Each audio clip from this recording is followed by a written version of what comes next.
नमस्कार, MG TV में आपका स्वागत है। मैं हूं रंजीत छाबड़ा। आइए चलते हैं खबरों की। आदिवासी की जमीन को अधिकारियों से साठगांठ कर फर्जी तरीके से हड़पने और एक आदिवासी परिवार का बेजबरन हुक्का पानी बंद करने के मामले को लेकर आदिवासी समाज में भारी नाराजगी देखी जा रही है।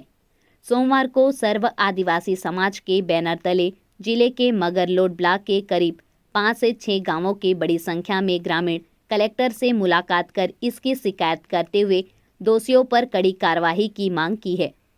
मगरलोड क्षेत्र के ग्राम बेलरदोना, कपालफोड़ी, नारधा, शुक्ला भाटा, मड़ेली, कुल्हाड़ी कोट, धौरा भाटा सहित अन्य गांवों के आदिवासी परिवारों का जमीन फर्जीवाड़ा कर हड़पने से संबंधित करीब 10 प्रकरण लंबे समय से लंबित हैं और इन पर कोई कार्रवाई नहीं की जा रही है। आदिवासी समाज का कहना है कि मड़ेली के एक दलाल किस्म के व्यक्ति द्वारा गांव के घास जमीनों को कब्जा किया जा रहा है और उनके द्वारा जालसाजी करके उस जमीन की बिक्री किया जा रहा है। इसी के साथ जालसाजी करके घास जमीन से लगे आदिवासियों की लगानी जमीन की भी बिक्री कर रहा है, जबकि इसके सभी दस्तावेज पीड़ित परिवारों के पास हैं। सर्व आदिवासी समाज के जिला अध्यक्ष ज्यूराखनलाल मरई ने बताया कि इन मामलों की शिकायत के बाद भी इस पर कोई कार्रवाई नहीं की जा रही है। सर्व आदिवासी समाज के संज्ञान में आने के बाद पीड़ित परिवारों के साथ इसकी शिकायत कलेक्टर से की गई है। वहीं कार्रवाई नहीं होने पर उन्होंने आंदोलन करने की बात कही है। इधर कलेक्टर PS अल्मा ने 1 सप्ताह के भीतर जांच के बाद उचित कार्रवाई करने का भरोसा दिलाया है। आदिवासी एकता जिंदाबाद जिंदाबाद। आदिवासी एकता जिंदाबाद जिंदाबाद। लड़ेंगे जीतेंगे, लड़ेंगे जीतेंगे। जय जय बुढ़ादेव, जय जय बुढ़ादेव। आदिवासियों को कोई सरपंच बहिष्कार नहीं कर सकता। संविधान में ऐसा नहीं है। आज वहाँ एक सरपंच ने हमारे आदिवासियों को बहिष्कार कर दिया गया है और उसके खिलाफ में भी हम लोग कर रहे हैं और उस सरपंच के ऊपर खिलाफ होना चाहिए कार्रवाई। और मुद्दा तो बहुत अकन है जो वन भूमि में जो आदिकाल से बैठे हैं या स्वयं का राजस्व पट्टा है जी, पट्टा है, उस पट्टा को भी गैर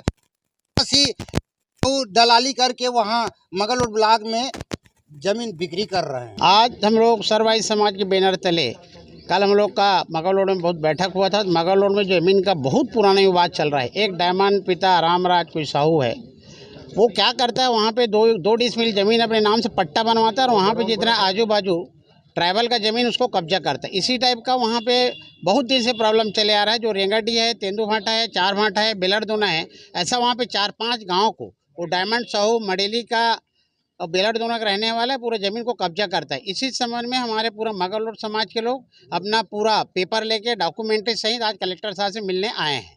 हमने आखिरी में जिला प्रशासन से निवेदन किया है कि सर ये मामला बहुत 4-5 साल पुराना है, यदि यही स्थिति रहेगा तो समाज फिर अपने हिसाब से आंदोलन के लिए बाध्य होगा। इसके लिए जिला प्रशासन की जवाबदारी करके हमने आज जिला प्रशासन को, कलेक्टर साहब को सारी एक लाइन बात को बता दिया है। मगरलोड विकासखंड के आसपास के गांव के थे और उनको जो उनकी भूमि है उसके संबंध में दिक्कत थी। बहुत सारे सीमांकन बंटवारा का था या फिर उसमें कुछ लोगों ने अतिक्रमण करके रखा है। कोई एक डायमंड नाम का व्यक्ति है, उसकी शिकायत कर रहे थे कि वो आदिवासी की ज़मीनों को अतिक्रमण कर रहे हैं और पास में किसी दूसरे का ज़मीन लेता है और सारे ज़मीन अतिक्रमण करके उसमें कब्जा कर लेता है। इस तरह की शिकायतें लेकर आए हुए थे करीब 10-12 गांव के अनुसूचित जनजाति वर्ग के लोग। तो उस पर मैंने कहा कि एक कैंप लगा के उस पर कार्रवाई करेंगे।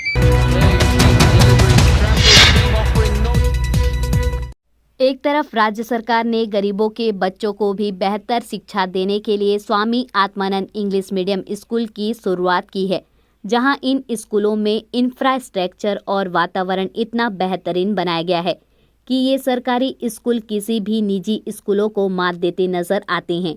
लेकिन दूसरी तरफ प्रदेश में आज भी कई स्कूल ऐसे हैं जिनके पास भवन ही तक नहीं है।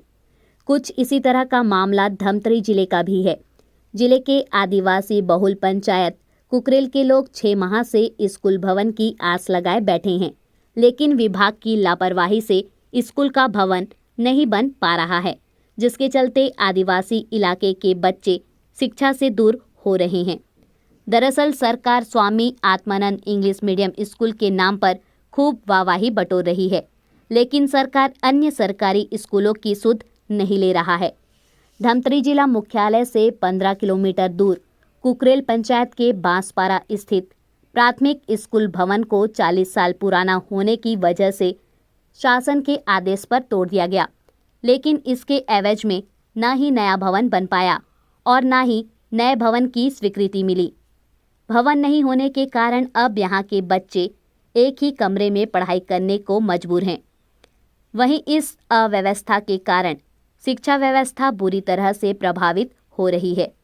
ग्रामीणों का कहना है कि नया भवन नहीं बनने के कारण यहाँ पढ़ाई व्यवस्था का बुरा हाल है। बच्चे खुले आसमान के नीचे पढ़ने को मजबूर हैं। वहीं बरसात के मौसम में परेशानी और बढ़ जाती है। स्कूल भवन के लिए प्रशासन को कई बार पत्र दे चुके हैं, लेकिन इस ओर ध्यान नहीं दिया जा रहा है। शासन प्रशासन का यही रवैया रहा तो आने वाले दिनों में उन्हें सड़क में उतरकर आंदोलन करना पड़ेगा। समस्या गांव का ये है सर कि अपन स्कूल, प्राइमरी स्कूल और आंगनबाड़ी ये पूरा जर्जर हो गए हैं और 2-3 माह से अपना समझ जाए स्कूल, प्राइमरी स्कूल तोड़े गए हैं। तो अभी जो बच्चा है प्राइमरी में 62 बच्चे हैं, उसका समझ पढ़ाने लिखाने की व्यवस्था सही नहीं हो पा रहा है। और आंगनबाड़ी के जो बच्चा है वहाँ जो जर्जर हो गए आंगनबाड़ी, उसमें के जो बच्चा है उसको किराए मकाम लेके उस बच्चे को पढ़ाया जा रहा है। यही समस्या अपना गांव का है और नहीं और इसी के माध्यम में समझ विज्ञापन सौंपने के लिए आए थे यहाँ। और स्कूल और आंगनबाड़ी दोनों एकदम जर्जर हो गए।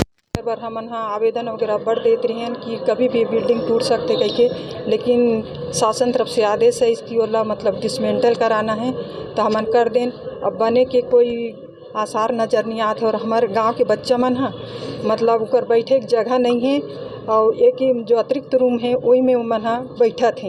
इतना पानी वानी गिरत उकर बैठे कोई व्यवस्था नहीं है।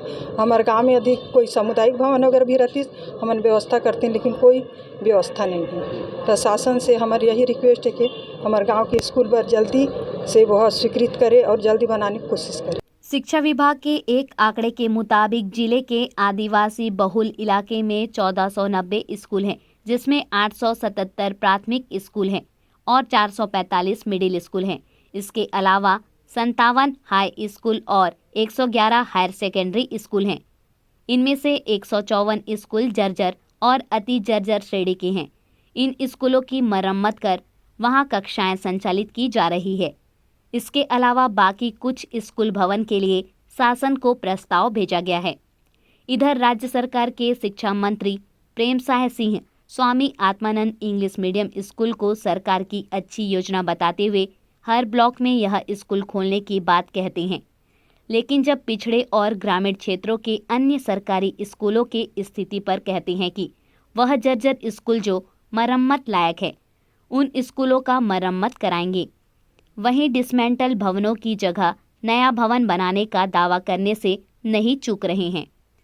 बहरहाल आदिवासी बहुल इलाके के कई नौनिहाल अक्षर ज्ञान हासिल करने के लिए अभावों में पढ़ाई करने के लिए मजबूर हैं, तो वहीं इन परिस्थितियों में बच्चों को गुणवत्तापूर्ण शिक्षा देने की कल्पना भी नहीं की जा सकती। ऐसे में देखना होगा कि शासन प्रशासन स्कूलों की स्थिति को लेकर कितनी संजीदा से लेती है। प्राथमिक शाला और माध्यमिक शाला दोनों जर्जर है और सामुदायिक भवन में चला रहे हैं।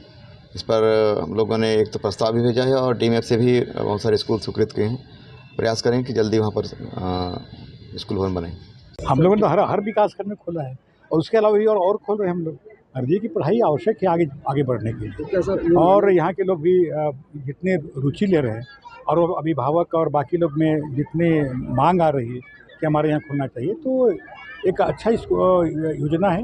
माननीय मुख्यमंत्री जी के प्रयास से हो रहा है और हर ब्लॉक हमने खोला है और हमारे उसमें हमारे बच्चे अंग्रेजी की अच्छी पढ़ाई करके आगे वो लोग अपना भविष्य चुन सकते हैं। हमने तय किया है कि जो स्कूल जर्जर हैं, जो मरम्मत योग्य हो सकते हैं, उनको मरम्मत किया जाए और जो मरम्मत योग्य नहीं है उसको डिस्मेंटल करके वहाँ नया भवन बनाया जाए। अभी लेते हैं एक छोटा सा ब्रेक।